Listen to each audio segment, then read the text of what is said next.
Ayan guys, si Melka. Buti tama. Oh, kailan mo ako? Kumusta Melka dito? Kumusta? Anong nangyari sa'yo? Sakit yung ano ko naman. Yung tiyan mo naman? Tagiliran mo? And ngayon bumalik ulit yung sakit niya. Ibig sabihin hindi pa totally na-cure yung sakit niya. Ano nga ba yung acid peptic disease?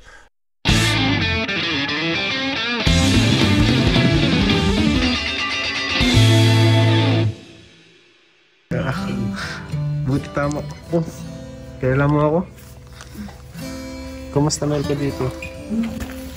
Kumusta? Anong nangyari sa'yo? Sakit yung ano ko naman. Yung tiyan mo naman?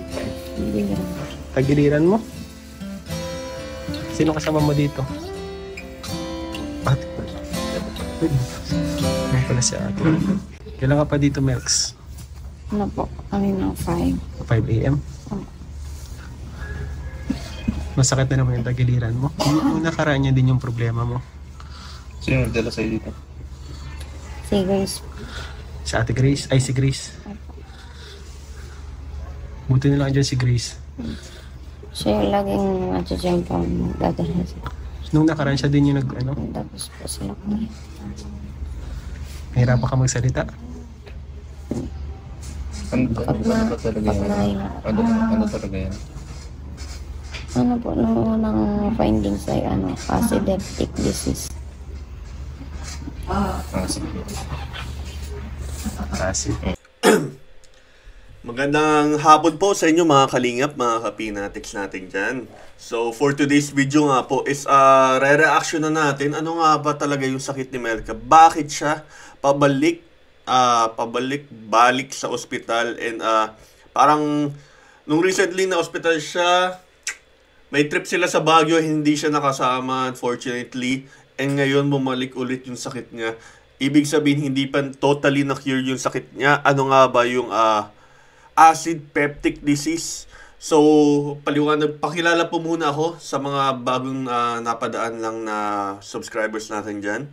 Ako po pala ulit si Kuya P. Isa po akong registered nurse sa Pilipinas and isa din naman po akong nurse dito sa Germany. At the moment po, naka-reside ako dito sa Germany as an OR nurse, operating room nurse, and specialty po natin is yung mga surgery cases and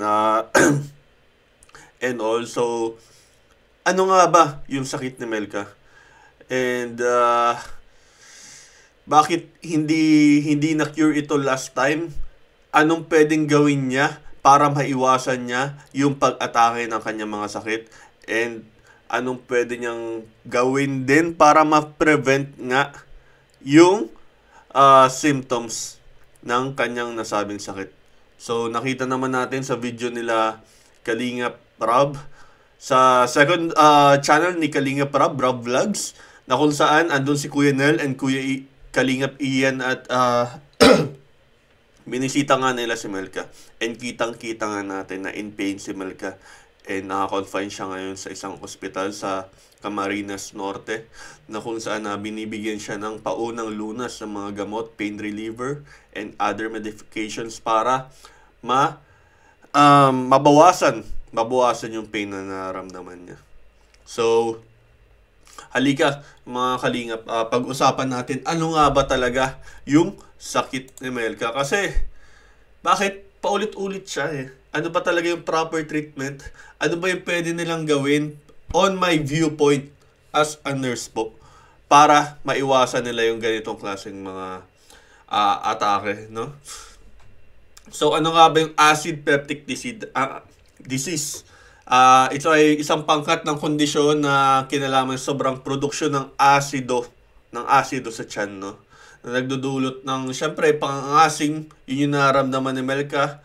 Pamamaga, pwede ding ulcer sa lining ng tiyan o bituka.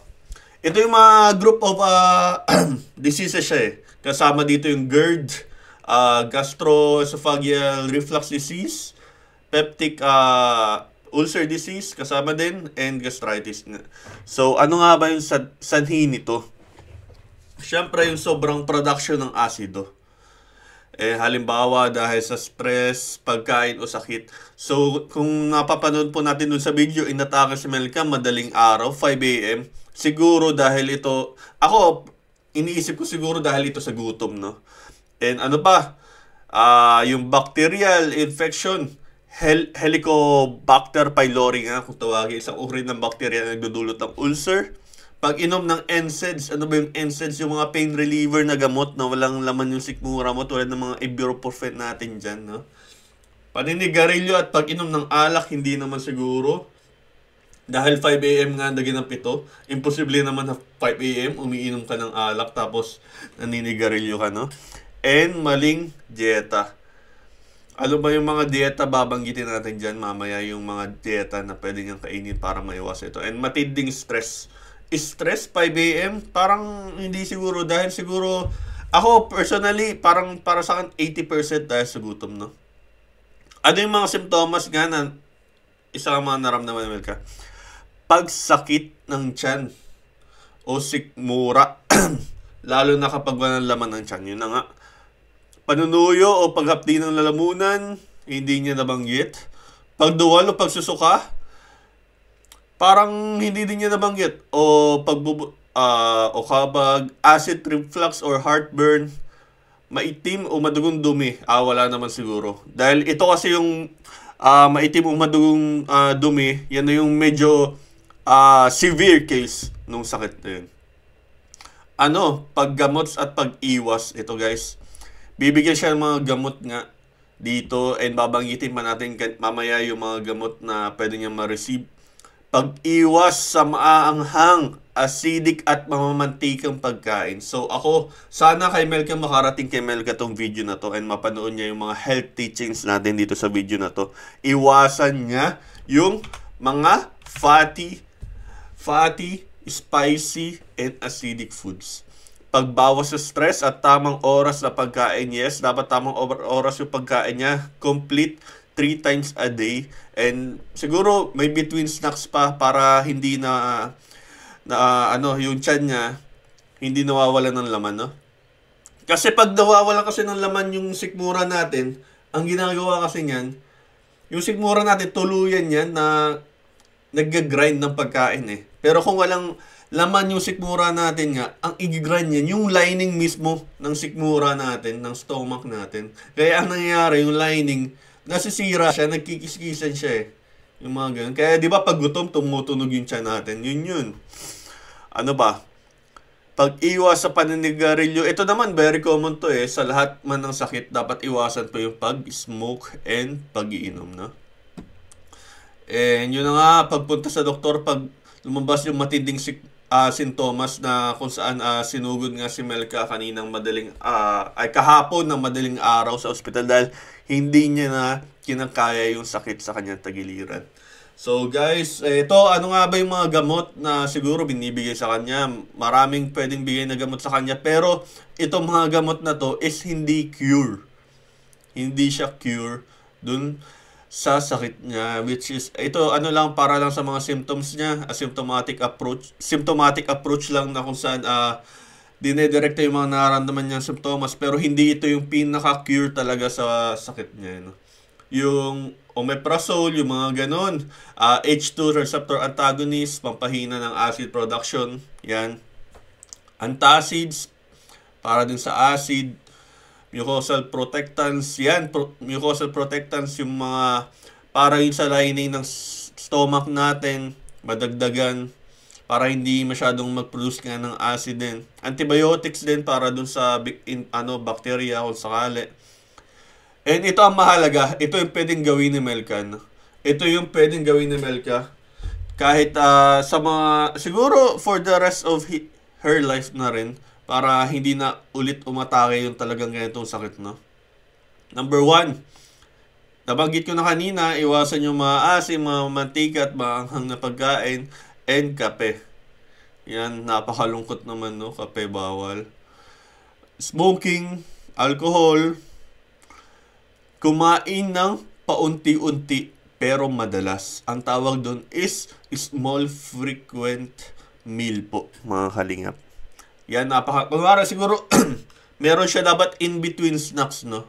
Nabanggit ko rin kanina para hindi laging walang laman yung sikmura niya. Mahalaga po yan, Melka. Sana mapanood mo to para at least na i-inform ka sa iyong sakit. Iwasan ang pagkain bago matulog 2 to 3 hours bago humiga. Yan, napakasimpleng mga bagay lang pero napakalaking impact para sa kanyang kondisyon. Magbawas ng timbang kung overweight, hindi naman siya overweight. Umiwas sa stress at matinding pagkapagod. So, yun na nga. Sana yun, iwas lang sa stressful environment and pagkapagod nga. And for worst case scenario na surgical treatment, kung maluba, pero sa tingin ko hindi naman abot sa ganito.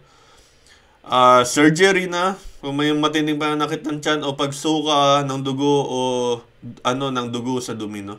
And ito lang sana, may papayo ko sana kay Melka kung sakali. Magkaroon sila ng consultation sa isang gastroenterologist, no? Na sana, para yun talaga, eksperto kasi yun pagdating sa mga sikmura and all natin, no? Sana magkaroon, meron ba sa Camarines Norte? Pero alam ko meron sa Camarines Norte, pero unfortunately, once every week lang siya bumibisita. Naalala ko dati, 5 years ago pa to, ha? Every Wednesday lang siya bumibisita. Ngayon, hindi ko po alam. So, yun na nga, mga kalingap, no? Mga kapinatics natin dyan. Sana gumaling si Melka na, and yun kasi matagalang proseso kasi yung pagpapagaling sa ganong klaseng sakit. Talagang gagawin mo talaga is yung mga tawag dito, yung mga dapat mong gawin para maiwasan yung pag-atake ulit and lumala yung sakit mo. And yun, pag-pray po natin lahat si Melka, sana gumaling siya agad. And sa gusto pong umabot ng tulong, please message nyo lang po si Kalingap Ian and Kuya Nel, and pwede si Kalingap Rab, panoorin na lang din po natin yung mga videos ni Kalingap Rab para at least makapag-ipon tayo ng funds para kay Melka. So yun nga, mga Kalingap, mga kapinatics natin dyan. Kung bago ka lang po dito sa aking channel, please subscribe para humabot na po tayo ng 50,000 subscribers. And leave a comment down below kung anong meron na po kayong opinion. And willing po akong basahin yung mga opinion nyo. So yun na nga, mga kalingap, mga kapinatics. Sana ako po yung magpapaalam na. Magduduty na naman si Kuya P. And cheers!